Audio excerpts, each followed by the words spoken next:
Gaza is on the verge of losing all electricity as Israel continues to bombard the territory while imposing a siege, blocking the import of all fuel, food and electricity. The death toll from Israel's massive bombing campaign has topped 1,055 Palestinians, with over 5,000 wounded.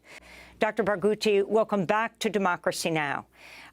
If you can give us the context for what's happening right now, what you're most concerned about. We're talking to you in the occupied West Bank as hundreds of thousands of Israeli reservists are moving down to Gaza. What concerns me most, Amy, is this process of dehumanizing Palestinians, in which Western government leaders, including President Biden, are participating. Dehumanizing Palestinians to the level that the Israeli army minister called us animals. And Human Rights Watch was absolutely correct when they came up with a statement saying that this kind of description of Palestinians is nothing but a justification of war crimes on them. And that's exactly what's happening now.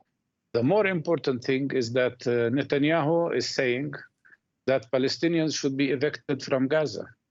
He's preparing for a third war crime, which is ethnic cleansing of the population of Gaza. He said that every Palestinian in Gaza should leave their homes. He didn't say where to, maybe to the sea. But his spokesperson of the army made it clear. He said, in a statement which became the top line in Yediot Ahronot newspaper, he said that all Palestinians in Gaza must evict to Egypt.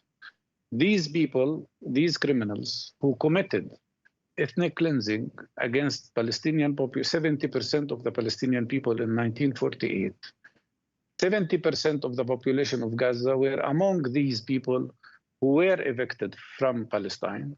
Now they are subjected to the possibility of another transfer, another kind of ethnic cleansing that would empty Gaza so that Netanyahu can annex it. Now I understand, after all these threats with ethnic cleansing, what Netanyahu meant when he said that he will change the map and the order of the area for 50 years to come. Now I understand what Netanyahu did when he carried a map of Israel in the United Nations, in front of the whole world community. A map of Israel that includes annexing the West Bank, which is occupied territory, annexing Gaza Strip, which is also occupied territory, and annexing East Jerusalem, including also the Golan Heights. Nobody said a single criticism to that, except maybe the German government. This is the reason, this is the background of what's happening. But let me also say that what we see now in Gaza is only a result of a protracted problem of 56 years of Israeli military occupation of Palestinian land.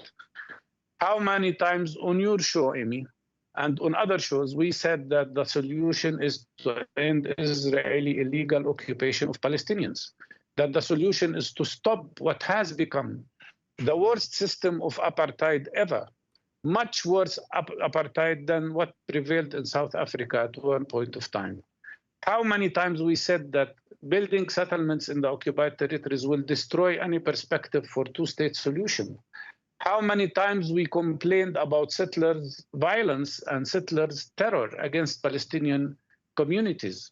But today and now, Israel is preparing a huge ground operation on Gaza. If that happens, it will be a total disaster. If ethnic cleansing takes place, this will be a terrible, terrible, terrible disaster for everybody. And if the ground operation starts, it will definitely lead to the explosion in the north and Hezbollah getting involved. And maybe this will lead to a whole regional war. The big question that Palestinians have, and this is my last point here, the big question that Palestinians have is, why the double standard? Why the United States and Europe sent to Ukraine $224 billion of equipment, of planes, of tanks to fight what they say is occupation? And why in our case they are sending arsenal and money and support to the occupiers of Palestine? Why we don't see any sanctions